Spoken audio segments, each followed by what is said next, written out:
Hello students, how are you? This is Gyanchand Sharma. All of you are cordially invited and welcomed on my YouTube channel English with Gyanchand Sharma. As we are well acquainted that the entire country is going through the second wave of coronavirus, which is more dangerous than the first one. The second wave of this fatal disease is directly affecting our lungs. Even the whole nation is wading through a war-like situation due to this epidemic. The situation is becoming grim day by day. Even the death toll has surged to a great extent. This is alarming news for all of us that this time coronavirus has proved fatal to the youth as well as children. It is time to save our lives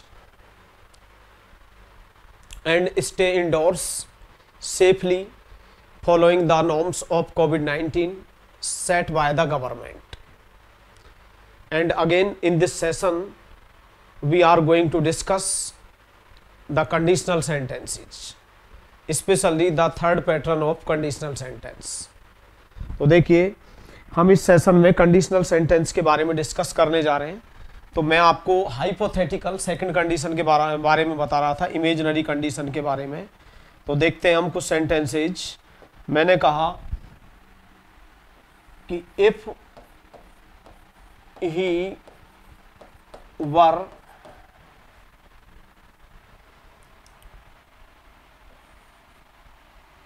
a car, यदि वह एक car होता या होती.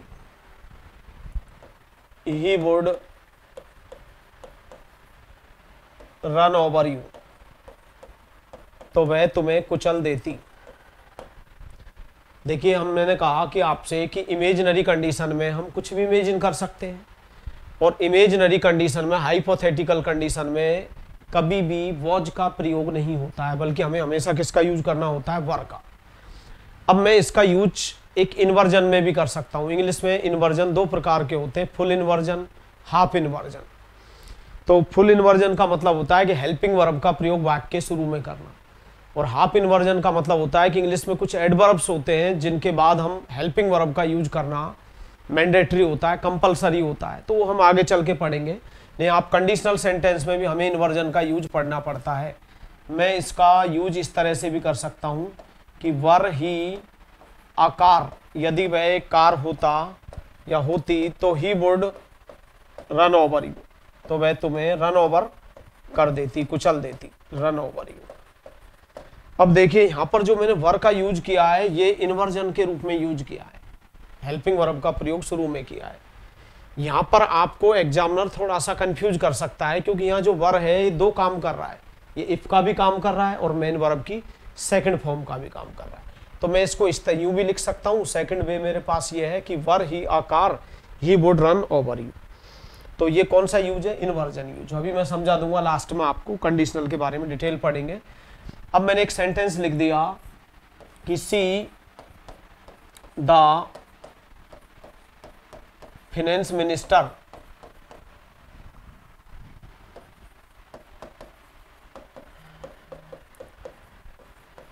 Of our country, यदि वह हमारे देश की वित्त मंत्री होती, she would roll back GST, तो वह जीएसटी को वापस ले लेती. अब यहां पर ध्यान देंगे आप, मैंने इफ लिख दिया, मैंने बी ऑप्शन पे अनलेस लिख दिया, सी ऑप्शन पे वॉज लिख दिया, और एच डी ऑप्शन के रूप में हमने वर का यूज कर दिया. अब यहां ध्यान देंगे आप, इधर को क्या दिया हुआ है, सी वुड रोल बैक जीएसटी, वह जीएसटी को वापस ले लेती. अब यहाँ पर वुड दिया हुआ है तो हमें अच्छे से पता है कि इधर को इफ एडवर्ब ऑफ कंडीशन है, इसके साथ हम पास्ट सिंपल टेंस का यूज करेंगे, यानी मेन वर्ब की सेकंड फॉर्म का यूज करेंगे. अगर मैं यहाँ पर इफ लिख भी देता हूं, यदि हमने यहाँ पे इफ लिख भी दिया तो आप कैसे सिद्ध करोगे कि एक क्लॉज है, क्योंकि इसके अंदर कोई वर्ब ही नहीं दी हुई है।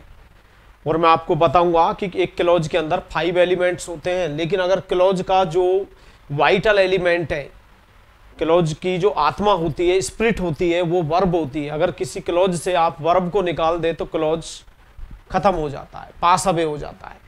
तो मैं इसको कैसे सिद्ध कर पाऊंगा कि ये क्लॉज है, क्योंकि बिना वर्ब के कोई सेंटेंस क्लॉज हो ही नहीं सकता। अब और वैसे भी मुझे पता है इधर को वुड दिया हुआ है, तो मुझे यहाँ पर किसका यूज करना है, मेन वर्ब की सेकंड फॉर्म का। अगर मैं यहाँ पर इफ लिखता हूं तो आंसर नहीं आ पा रहा है, अनलेस लिखते हैं तो भी आंसर नहीं आ पा रहा है, क्योंकि आप अच्छे से जानते हो यहाँ 2 क्लॉजेस दिए हुए हैं। तो ये कंडीशनल सेंटेंस है, कंडीशनल सेंटेंस में बी की सेकंड फॉर्म के रूप में वॉज का यूज नहीं होता, इसलिए हम यहाँ पर किसका यूज करेंगे, वर का। अगर मैं यहाँ पर वर लिख देता हूँ तो वर से मेरे 2 काम सही हो रहे हैं कि इफ का भी काम कर रहा है और मेन वर्ब की सेकंड फॉर्म का भी काम कर रहा है। अब ये वाक्य हमारा सही हो गया है। Were she the finance minister of our country, यदि वह हमारे देश की वित्त मंत्री होती, she would roll back GST, तो वह जीएसटी को वापस ले लेती। अब ऑब्वियस है यहाँ पर कि यहाँ जो वर्ब है, यहाँ पर 2 फंक्शनिंग्स है वर्ब के, एक तो if as an adverb of condition के रूप में भी काम कर रहा है और मेन वर्ब की सेकंड फॉर्म के रूप में भी यूज कर रहा है, और ये यहाँ पर इन्वर्जन का यूज भी काम के रूप में काम कर रहा है। तो ऐसे आपसे घुमा के क्वेश्चन पूछा जा सकता है। ठीक है, और देखते हैं। मैंने लिखा कि was he a bird, he would fly in the sky,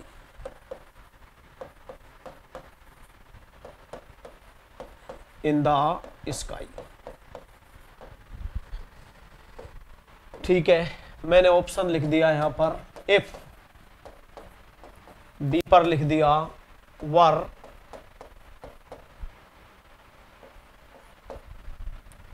ठीक है, सी पर लिख दिया इन केस, और डी पर लिख दिया नो इम्प्रूवमेंट।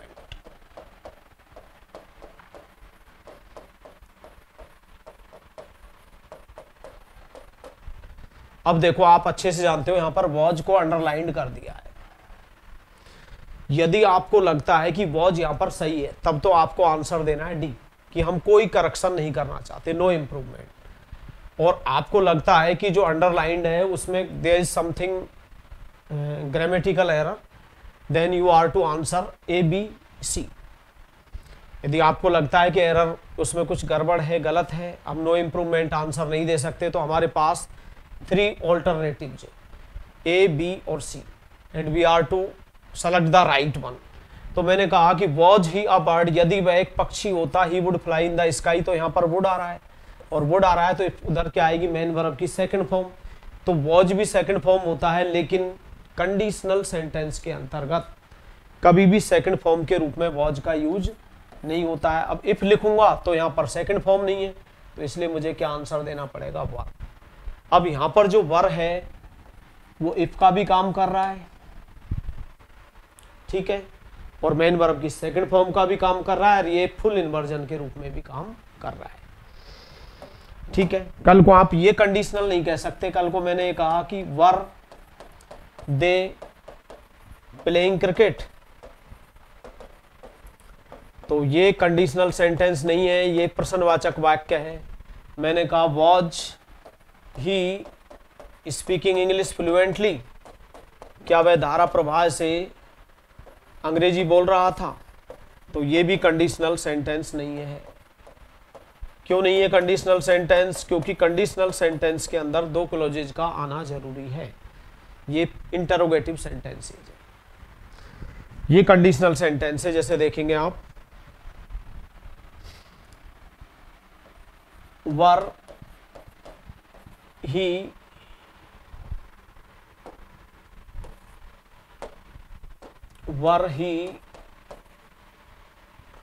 अ डॉग, यदि वह एक कुत्ता होता, ही वुड बाइट यू, तो वह तुम्हें काट लेता।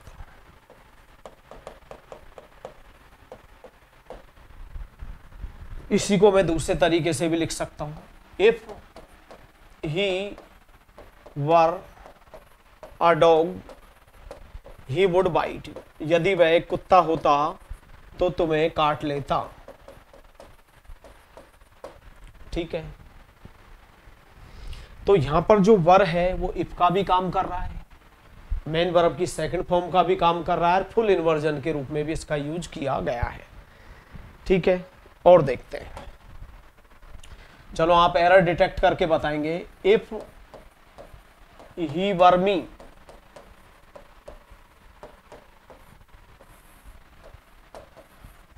if he were me, he would not take hush money from you, यदि वह मेरी जगह होता तो वह तुमसे रिश्वत नहीं लेता। and you are to detect error, and if you find no cause of error then you are to answer D respectively। ठीक है, ये एक अपने आप में it's a complete sentence in itself dividing at least 4 parts, and if you find no cause of error then you are answer to D, and if you detect any error then answer. तो आपको error बतानी है, इसमें error detect करनी है। तो देखिए if के साथ वर दिया हुआ है, बिल्कुल सही है, इधर को वुड आ रहा है, ये भी सही है, लेकिन यहां पर मी की जगह आई आएगा। कारण क्या होता है कि बी की कोई भी फॉर्म क्यों नहीं हो, चाहे इज आर एम हो, चाहे वाज वर हो, चाहे बीन हो, चाहे बीइंग हो, चाहे टू बी हो, चाहे बी हो, के बाद कभी भी प्रोनाउन के ऑब्जेक्टिव केस का प्रयोग नहीं होता है, बल्कि हमेशा सब्जेक्टिव केस का प्रयोग किया जाता है। आप भले यहां नोट भी डाल लेंगे।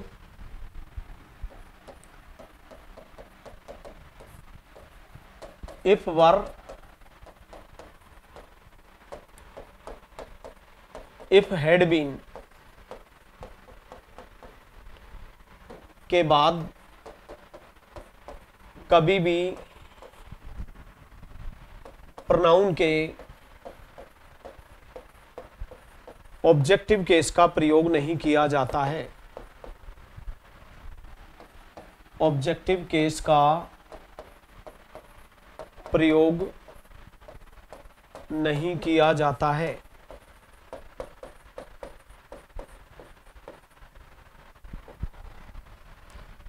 हम if were, if had been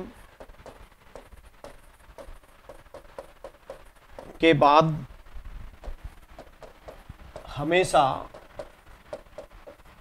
pronoun के सब्जेक्टिव केस का प्रयोग करते हैं। सब्जेक्टिव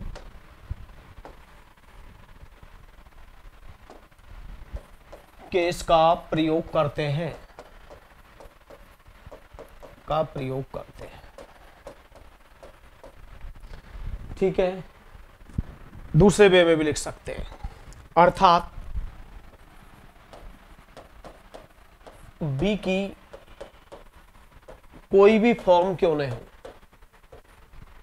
कोई भी फॉर्म क्यों नहीं हो, चाहे is, are, am, was, were, been, being, be, to B,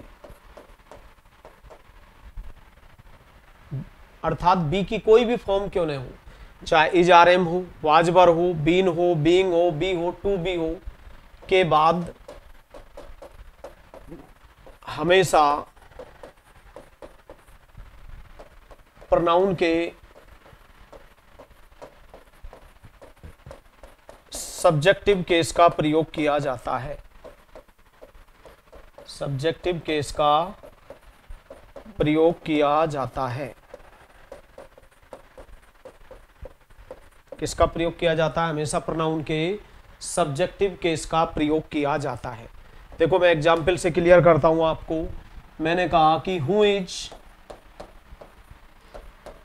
knocking at the door, दरवाजा कौन खटखटा रहा है?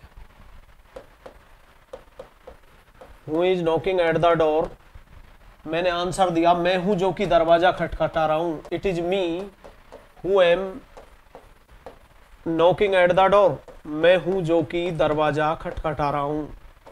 It is me who am knocking at the door, ये ग्रामेटिकली इनकरेक्ट सेंटेंस है क्योंकि इज क्या है, बी की फॉर्म, और बी की कोई भी फॉर्म क्यों नहीं हो उसके बाद हमेशा सब्जेक्ट केस का यूज किया जाता है। तो मैं क्या कहूंगा, it is I who am knocking at the door, मैं हूं जो कि दरवाजा खटखटा रहा हूं। क्यों, बी की कोई भी फॉर्म क्यों नहीं हो उसके बाद हम कभी भी ऑब्जेक्ट केस का प्रयोग नहीं कर सकते। यहाँ की बी की फॉर्म क्या दी हुई है, इज दी हुई है, इसलिए मुझे यहाँ पर किसका यूज करना है, आई का। किसके स्थान पर, in lieu of me, I am to use I in lieu of मी।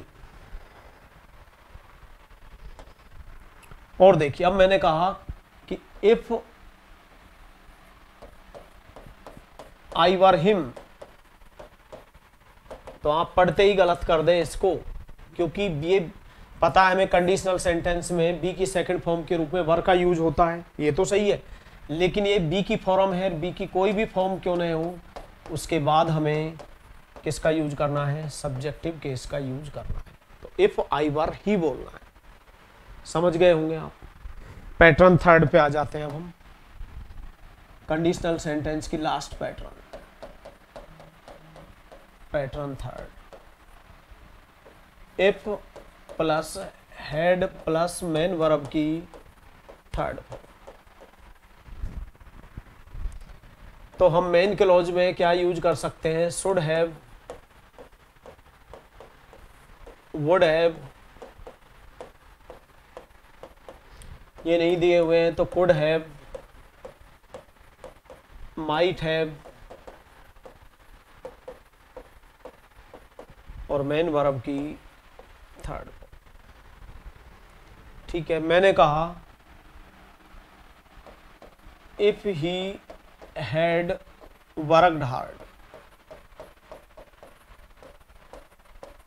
यदि वह कठिन मेहनत करता तो he would have passed.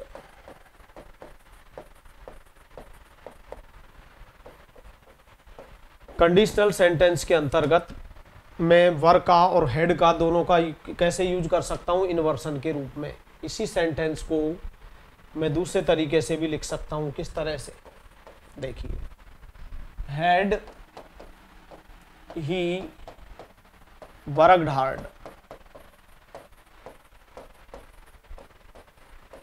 He would have passed, यदि वह कठिन मेहनत कर चुका होता तो वह उत्तीर्ण हो चुका हो।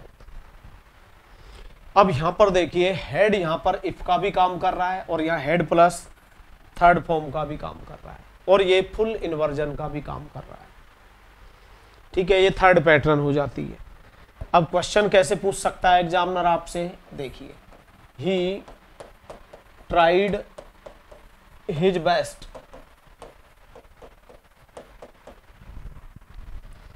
he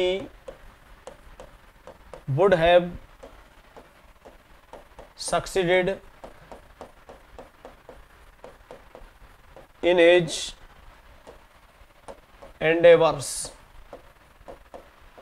यदि वह अपना अथक प्रयास करता तो वह अपने प्रयत्नों में सफल हो चुका होता। देखिए यहां पर इफ, यहां पर मैंने हैव लिख दिया, यहां पर मैंने हेड लिख दिया। तो देखिए आप अच्छे से पता है कि अगर मैं यहां पर इफ लिख देता हूं तो सेंटेंस गलत हो गया, क्योंकि यहां इफ के साथ मेन वर्ब की सेकंड फॉर्म है। तो दूसरी तरफ मुझे क्या लिखना था, शुड वुड और मेन वर्ब की फर्स्ट फॉर्म, लेकिन यहां पर क्या दे रखा है, would have plus main verb की थर्ड फॉर्म। तो मुझे इस दर वाले क्लॉज में भी क्या चाहिए, हेड प्लस मेन वर्ब की थर्ड फॉर्म चाहिए। अब अगर मैं यहाँ इफ लिखता हूं तो यहाँ तो इफ के साथ ये क्या हो गई, ट्राइड मेन वर्ब की सेकंड फॉर्म, क्योंकि कोई भी फॉर्म थर्ड फॉर्म तब होती है जब उससे पहले एक्जुलरी वर्ब यानी हेल्पिंग वर्ब दी हुई होती है। अब अगर मैं यहाँ पर इफ की जगह क्या लिख देता हूँ, हेड, तो यहाँ हेड से मेरा दोनों काम पूरे हो गए कि हेड यहाँ इफ का काम भी कर रहा है और हेड यहाँ हेड प्लस थर्ड फॉर्म का भी काम कर रहा है। जब हेड प्लस थर्ड फॉर्म का काम कर रहा है तो दूसरी तरफ क्या आएगा, वुड हैव और मेन वर्ब की थर्ड फॉर्म। तो हम देखेंगे वर का और हेड का हम फुल इन्वर्जन के रूप में यूज कर सकते हैं, स्पेशली इन कंडीशनल सेंटेंसेस। अब हम कुछ एग्जाम्पल्स देखते हैं जो कि कंडीशनल सेंटेंस पर बेस्ड ऑन है, वेरियस कॉम्पिटिटिव एग्जामिनेशन में क्वेश्चंस पूछे गए हैं। ठीक है, तो देखते हैं एक एक क्वेश्चन।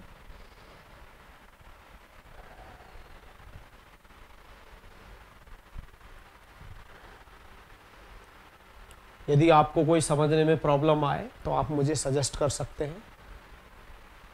एक्चुअली जब स्टूडेंट सामने नहीं होते हैं तो पढ़ाना थोड़ा सा अटपटा होता ही है, आप भी समझते हैं, और क्लास भी काफ़ी हद तक बोरिंग होती है।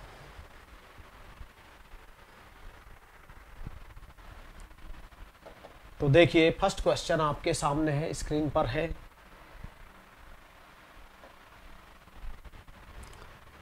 क्वेश्चन में दिया हुआ है, he would surely assist me if I had requested him to do so. देखिए यहाँ पर इफ के साथ हेड दिया हुआ है, हेड के बाद मेन वर्ब की थर्ड फॉर्म दी हुई है, तो मेन क्लॉज में आपको किसका यूज करना पड़ेगा, वुड हैव, शुड हैव और मेन वर्ब की थर्ड फॉर्म।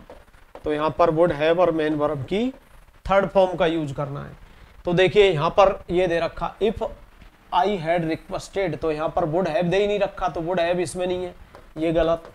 तो ये रहा would have surely assisted me, correct answer क्या हो जाएगा, बी। यदि वह मुझसे ऐसा करने का निवेदन कर चुका होता तो वह निश्चित रूप से मेरी मदद कर चुका होता, जो भी। तो यहाँ पर would have plus main verb की क्या आएगी, थर्ड फॉर्म। ठीक है, ये एसएससी सीजीएल 2016 में, this question occurred in SSC CGL 2016 and the question was very easy. Second question, supposing if you are selected, कल्पना करो यदि तुम्हारा चयन किया जाता है। पैसिव वॉइस में इससे कोई फर्क नहीं पड़ता। Will you give us a treat, क्या तुम हमें ट्रीट देते, दावत देते। अब मैंने कहा सपोज और इफ दोनों ही कंडीशनल वर्ड है, इंग्लिश में एक साथ दो कंडीशनल वर्ड्स का यूज नहीं होता, इसलिए यहां पर करेक्ट आंसर क्या होगा, इफ। क्या होगा, if. Next, if he would have tried he would have succeeded. आपको अच्छे से पता है, मैं आपको बहुत अच्छे से बता चुका हूं कि एडवर्ब ऑफ कंडीशन चाहे इफ हो अनलेस हो, आगे चल के हम पढ़ेंगे अभी इफ और अनलेस के बीच क्या अंतर होता है, इफ इन केस के बीच क्या अंतर होता है, ऑन कंडीशन दैट का यूज कब करते हैं, अभी अभी नेक्स्ट सेशन में हमें ये पढ़ना है। मैंने कहा if he would have tried he would have succeeded, तो एक तो इफ के साथ या तो मैं प्रेजेंट टेंस का यूज करूंगा या मैं इफ के साथ पास्ट टेंस का यूज करूंगा। अब इधर को क्या दिया हुआ है, वुड हैव, वुड हैव और मेन वर्ब की थर्ड फॉर्म। अब जब वुड हैव के साथ मेन वर्ब की थर्ड फॉर्म दी हुई है, सक्सेड फर्स्ट फॉर्म होती है SUCCED, सफल होना। सेकंड फॉर्म इसकी SUCCEED और SUCCEED, सक्सीडेड। तो जब इधर को वुड हैव प्लस सक्सीडेड दिया हुआ है तो यहाँ पर इफ के साथ क्या आएगा, हेड प्लस मेन वर्ब की थर्ड फॉर्म। तो करेक्ट आंसर क्या हो जाएगा, हैड ट्राइड। पढ़ा चुका हूं मैं कोई पैटर्न के अंदर। ठीक है, नेक्स्ट क्वेश्चन पे मूव करते हैं। If I died,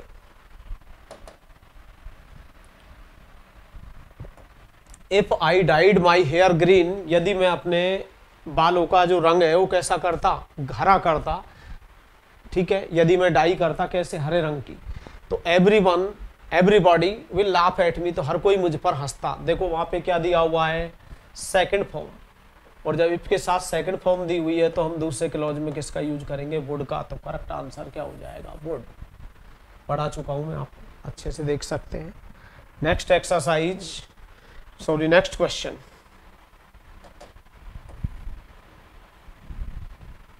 if I had gone to Mumbai, यदि मैं मुंबई जा चुका होता। इफ के साथ हैड प्लस वर्ब की थर्ड फॉर्म दी हुई है तो आपको पता है इधर को वुड हैव आएगा, वुड हैव के साथ थर्ड फॉर्म आएगी तो वुड हैव श्योरली ब्रॉट। तो करेक्ट आंसर क्या हो जाएगा? ए, क्योंकि आपने पैटर्न पढ़ चुके हैं। If plus had plus main verb की थर्ड फॉर्म, तो मेन क्लॉज में वुड हैव और मेन वर्ब की third form. This question occurred in SSC data entry operator examination 2012। 6 number का क्वेश्चन ऑब्जर्व करेंगे, देखेंगे आप। Look at the 6th question. If you do well in this exam next year then my efforts, ठीक है। If के साथ present simple tense दिया हुआ है, डू मीन्स होता है करना, डू हेल्पिंग वर्ब भी होती है, डू वर्ब भी होती है, डू डिड डन। यदि तुम अच्छा करते हो, तो इफ के साथ यदि प्रेजेंट सिंपल टेंस है तो दूसरे क्लॉज में सेल विल और मेन वर्ब की फर्स्ट फॉर्म, तो ये विल हो गया और बी की ये फर्स्ट फॉर्म हो गई बी। तो तुम्हारे जो प्रयत्न थे, एफर्ट्स थे, वो सफल होते, ठीक है। Next question 7।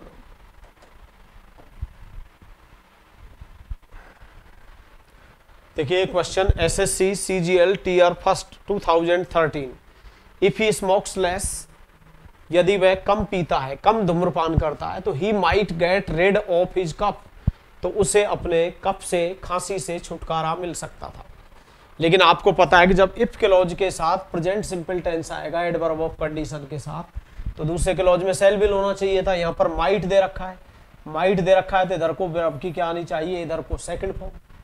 तो अब मैं नो इम्प्रूवमेंट तो आंसर दे नहीं सकता, सी भी नहीं दे सकता क्योंकि यहाँ प्रेजेंट सिंपल है, तो इधर को माइट आ रहा है, ये गलत। If he had smoked less he might gate, अब यहाँ पर हैड प्लस थर्ड फॉर्म आ रही है, तो यहाँ पर क्या होना चाहिए था? माइट हैव, शुड हैव, तो ये भी गलत है। तो मैंने देखा इफ ही स्मोक्ड लेस, यदि वह कम पीता, कम धूम्रपान करता, तो he would get rid of his cough, तो वह अपने कप से छुटकारा पा लेता। तो ये पैटर्न को फॉलो कर रहा है कि यहाँ इफ के साथ सेकंड फॉर्म है, तो मेन क्लॉज में क्या दिया हुआ है? वुड। Correct answer. तीसरा इसलिए गलत है कि यहाँ हेड प्लस थर्ड फॉर्म है, तो मेन क्लॉज में क्या आना चाहिए था? वुड हैव और मेन वर्ब की थर्ड फॉर्म। इसलिए करेक्ट आंसर क्या है? आपके सामने है। करेक्ट आंसर अपना क्या हो जाएगा? ए। भाई यहां पर इफ के साथ प्रेजेंट सिंपल टेंस आ रहा है, तो मेन क्लॉज में सेल विल होना था, सेल विल दिया हुआ नहीं है, ठीक है। अगर मैं सी ऑप्शन आंसर देता हूं तो ये गलत है, क्योंकि यहाँ प्रेजेंट सिंपल टेंस है, तो इधर को क्या सेल विल में होना चाहिए था। इधर को if he had plus third form है, तो यहाँ वुड हैव, माइट हैव होना चाहिए था, ये गलत है। इसलिए करेक्ट आंसर क्या हो गया? ए। नेक्स्ट क्वेश्चन पे मूव करते हैं। इफ यू आरपीएससी एलडीसी के पेपर में पूछा हुआ क्वेश्चन है 2014 में। If you hard you will drill the nail in. अब सीधा सा है, प्रेजेंट सिंपल टेंस का यूज करेंगे, तो यहां पर क्या आ जाएगा? Hit. Next question, see your party if you had invited her. तो आपको अच्छे से पता है कि यदि तुम उसे आमंत्रित करते हैं, हेड प्लस मेन वर्ब की थर्ड फॉर्म दे रखी है, तो वह प्रसन्नता से क्या है? तुम्हारे दावत में शामिल होती। तो इधर को जब if plus had plus main verb की थर्ड फॉर्म दी हुई है, तो दूसरी तरफ क्या आएगा? वुड हैव, शुड हैव और मेन वर्ब की थर्ड फॉर्म, ठीक है। नेक्स्ट क्वेश्चन पे चलते हैं। If I had the money I would have bought the house. देखिए जल्दबाजी में आंसर नहीं देना है। यहां पर क्या दिया हुआ है? वुड हैव और मेन वर्ब की थर्ड फॉर्म, और इधर को इफ तो दे रखा है, हेड भी दे रखा है, लेकिन यहाँ हेड के बाद थर्ड फॉर्म नहीं है। अब हेड के बाद थर्ड फॉर्म नहीं है, तो हैव की फर्स्ट फॉर्म हैव होती है, हेड सेकंड फॉर्म होती है, हेड क्या होती है? Third form. अब ये तो नियम से के विरुद्ध है, it is just contrary to the rule. Conditional sentence के नियम के विरुद्ध है। क्यों है? क्योंकि इफ के साथ हेड क्या है? मेन वर्ब की सेकंड फॉर्म। तो आपके मेन क्लॉज में क्या होना चाहिए था? वुड प्लस मेन वर्ब की फर्स्ट फॉर्म। लेकिन यहाँ तो would have plus main verb की थर्ड फॉर्म है, तो इफ क्लॉज के साथ क्या होना चाहिए था? हैड प्लस मेन वर्ब की थर्ड फॉर्म। तो देखिए यहाँ पर if I have the money, तो ये तो गलत है। इफ के साथ प्रेजेंट टेंस आएगा तो सेल विल आना था। इफ आई हैव हैड, ये भी गलत है। अब यहां पर देखिए, if I had had the money, तो ये हैड तो क्या है, हेल्पिंग वर्ब, और ये क्या है, मेन वर्ब की थर्ड फॉर्म। तो आप अच्छे से जानते हो, if plus had plus main verb की थर्ड फॉर्म, तो दूसरे क्लॉज में वुड हैव और मेन वर्ब की थर्ड फॉर्म। इसलिए करेक्ट आंसर क्या हो जाएगा, सी, क्योंकि यहां पर हैड और हैड दिया हुआ है, तो एक हैड हेल्पिंग वर्ब है, दूसरा हेड मेन वर्ब की थर्ड फॉर्म है, और जब if plus had plus main verb की थर्ड फॉर्म दी हुई है तो मेन क्लॉज में क्या आएगा, वुड हैव और मेन वर्ब की थर्ड फॉर्म। तो ये क्लियर हो गया आपके। Next question, if you would have taken the medicine, if you would have taken the medicine you could have gone to school today. Corporation bank में 2009 में question occurred हुआ था, सीधा सा यहाँ पर क्या दिया हुआ है, कुड हैव और मेन वर्ब की थर्ड फॉर्म, तो इधर को क्या आएगा, if plus had plus main verb की थर्ड फॉर्म। यहाँ नहीं है, यहाँ पे नहीं है, यहाँ पे नहीं है, कोई बात नहीं है। हैड यू टेकन, तो यहाँ हेड इफ का भी काम कर रहा है और हेड प्लस थर्ड फॉर्म का भी काम कर रहा है। तो करेक्ट आंसर क्या हो जाएगा, had you taken. Next question, if he had time, देखो आप समझ रहे हैं, इफ ही हैड टाइम, तो यहां पर he will call you, will दिया हुआ है, तो इफ के साथ कौन सा टेंस आएगा, प्रेजेंट सिंपल। तो करेक्ट आंसर क्या हो जाएगा, क्योंकि मैंने आपसे कहा था कि यदि मेन क्लॉज में सेल विल कैन में दिया हुआ है तो हमें इफ के साथ प्रेजेंट सिंपल टेंस का यूज करना है। Next question, had the opportunity been given to him, यदि उसे अवसर दिए जाते, हैड प्लस मेन वर्ब की थर्ड फॉर्म, पैसिव वॉइस में दिया हुआ है, कोई दिक्कत नहीं है, तो यहां पर वुड हैव प्रूव्ड। तो करेक्ट आंसर क्या हो जाएगा, वुड हैव प्रूव्ड। देखिए प्रूवन पास्ट पार्टिसिपल होती है, गलती मत कर देना, और प्रूव्ड क्या होती है, मेन वर्ब की थर्ड फॉर्म, ये पास्ट पार्टिसिपल सिद्ध किया हुआ। Next, had he started 5 minutes earlier, यदि वह 5 मिनट पहले जा चुका होता तो he would have reached on time, तो वह ठीक समय पर पहुंच चुका होता। तो if he starts, if he had he been, तो इसमें नो कर, नो इम्प्रूवमेंट। क्या आंसर देना है, नो इम्प्रूवमेंट। कारण क्या है, यहाँ हैड इफ का भी काम कर रहा है और if plus had plus main verb की थर्ड फॉर्म, तो दूसरी तरफ वुड हैव और मेन वर्ब की थर्ड फॉर्म। पैटर्न थर्ड पर बेस्ड होना, आप देख लेना, प्रॉब्लम हो तो मुझे बताना। Question number 15, if you would have remembered to bring the map we would not have lost our way. देखिए यहां पर क्या दिया हुआ है, वुड हैव और मेन वर्ब की third form, lost our way. Would have main verb की थर्ड फॉर्म, तो इधर को इफ के साथ क्या आएगी, हेड प्लस थर्ड फॉर्म, तो क्या आएगा, हैड रिमेंबर्ड। क्या आएगा, had remembered. Next, if you were the prime minister of India what steps, यदि तुम भारत के प्रधानमंत्री होते तो बेरोजगारी को समाप्त करने के लिए किस प्रकार के कदम उठाते। तो इफ के साथ यहाँ वर मेन वर्ब की सेकंड फॉर्म है, तो विल नहीं आएगा, would you take, would you take, क्योंकि यहाँ पर इफ प्लस मेन वर्ब की सेकंड फॉर्म है, तो दूसरे क्लॉज में यानी मेन क्लॉज में वुड प्लस मेन वर्ब की फर्स्ट फॉर्म आएगी, तो ये वुड हो गया और ये वुड यू टेक। यदि तुम भारत के प्रधानमंत्री होते तो बेरोजगारी को समाप्त करने के लिए क्या कदम उठाते। ठीक है, if he does not succeed this year, यदि वह इस साल सफल नहीं होता है, ठीक है, तो इफ के साथ प्रेजेंट सिंपल टेंस दिया हुआ है, तो हम दूसरे क्लॉज में मेन क्लॉज में किसका यूज करेंगे, सेल विल का, तो विल बी टेकन, तो वह परीक्षा दे रहा होगा फिर से अगले साल। ये this question occurred in SSC CGL. देखिए विल की काफी फॉर्म होती है, आप इससे मतलब मत सोचा करो, विल प्लस फर्स्ट फॉर्म आ सकता है, पैसिव वॉइस में आंसर हो सकता है, will be plus third form हो सकता है, कंटिन्यूअस फॉर्म हो सकती है, will be plus first form I N G, मतलब आपको तो ये ध्यान रखना है कि यदि इफ के साथ प्रेजेंट सिंपल टेंस दिया हुआ है तो आपको मेन क्लॉज में सेल विल याद रखना है। तो यहाँ पर देखिए इफ के साथ डज नॉट आ रहा है, प्रेजेंट सिंपल टेंस है, तो दूसरे क्लॉज में क्या याद रखना है, सेल विल। तो यहाँ वुड दे रखा है, गलत है, यहाँ वुड दे रखा है, गलत है, यहाँ वुड दे रखा है, गलत है, विल भी दे रखा है, हो गया आंसर। तो विल की कोई भी फॉर्म हो सकती है, इट डजंट मैटर। ठीक है, question number 18, if he had time he will call you, यदि उसके पास समय है तो वह तुम्हें कॉल करेगा। यहाँ विल दिया हुआ है, विल दिया हुआ है तो पता आपको इधर को कौन सा टेंस आएगा, प्रेजेंट सिंपल तो है जाएगा। CDS एग्जाम में आया हुआ है 2012 में। Question number 19, if it will rain, देखिए यहां पे क्या दिया हुआ है, पैसिव वॉइस में will be plus third form,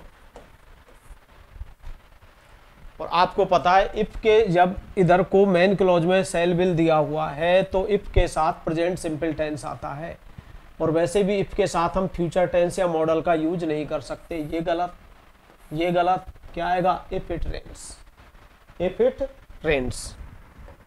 next question 20, if I earned 40,000 I would buy a car, यदि मैं 40,000 रुपये कमाता तो मैं एक कार खरीद लेता। तो ये क्वेश्चन RPSC सेकंड ग्रेड 2008 में अकर्ड हुआ है। पूछा है कि रियल कंडीशन है, कि देखिए रियल कंडीशन उन कंडीशंस को कहा जाता है जिन्हें हम फुलफिल कर सके। यदि इफ क्लॉज के साथ प्रेजेंट टेंस आता है तो इस तरह की कंडीशंस तो आती है रियल कंडीशन के अंदर, ठीक है। और अनरियल कंडीशन या इमेजिनरी कंडीशन में वे कंडीशंस आती हैं जो कभी फुलफिल नहीं हो पाती है। और मैंने आपको बताया कि जब भी हम इफ के साथ पास्ट सिंपल टेंस का यूज करते हैं तो इस तरह की कंडीशंस को कभी भी फुलफिल नहीं किया जा सकता, क्योंकि इस तरह की जो कंडीशंस होती हैं हाइपोथेटिकल कंडीशंस होती हैं, इमेजिनरी कंडीशन होती है, अनरियल कंडीशन होती है। इसलिए करेक्ट आंसर क्या हो जाएगा, बी फॉर बैट। ठीक है, that's enough for today and thanks all of you for watching and supporting our YouTube channel, and if you are interested in watching more videos then don't forget to subscribe my YouTube channel। और conditional पर आधारित हम जितनी भी exercise है वो next session में करेंगे। अभी कंडीशनल सेंटेंस बचा हुआ है, इफ अनलेस के बीच में क्या डिफरेंस होता है वो बताया जाएगा, इफ इन केस के बीच क्या डिफरेंस होता है, उन कंडीशन दैट का यूज किस तरह से होता है। और अभी ढेर सारे क्वेश्चंस हैं जो कि कंडीशनल पर बेस्ड ऑन है, वेरियस कॉम्पिटिटिव एग्जामिनेशंस में पूछे गए। ठीक है, तो फिर मैं बोल रहा हूँ कि यदि आप हमारे YouTube चैनल पर और ज़्यादा वीडियो देखने के इच्छुक हैं तो मेरे YouTube चैनल को सब्सक्राइब करना मत भूलिए। ठीक है, तो again thanks all of you.